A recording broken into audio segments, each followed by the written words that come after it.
Na kwa njia ya kipekee tunakuwa na hii hafla kila mwaka mwezi wa 4 ili tuweze kuhamasisha wanarika kuhusu mambo mbalimbali ambayo yanayowakumba. Kwa njia ya kipekee sisi kama kanisa tungependa sana kuona wanarika wakikua katika imani na mienendo mizuri. Tumeweza kuhamasisha kuhusu mambo mbalimbali ambayo yanaweza kuwafanya wasifanye vizuri hasa katika masomo yao na kupoteza imani. Na wanarika wote wanahimizwa wawe na matumaini katika maisha yao.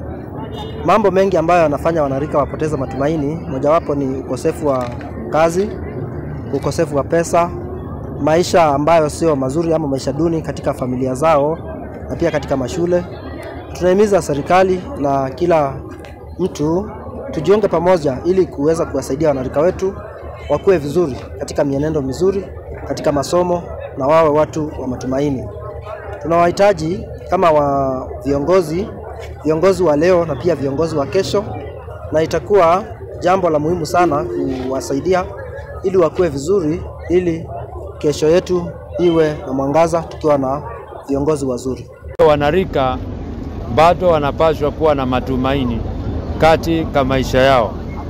Tunaelewa wamekumbwa na mambo mengi mangumu kama vile ukosefu wa kazi na pia kukosa karo katika masomo yao, na pengine pia katika familia zao wako na changamoto, na tukaona ni vizuri kuambia wanarika wawe na matumaini na tukawaita pamoja tuweze kutembea na wao.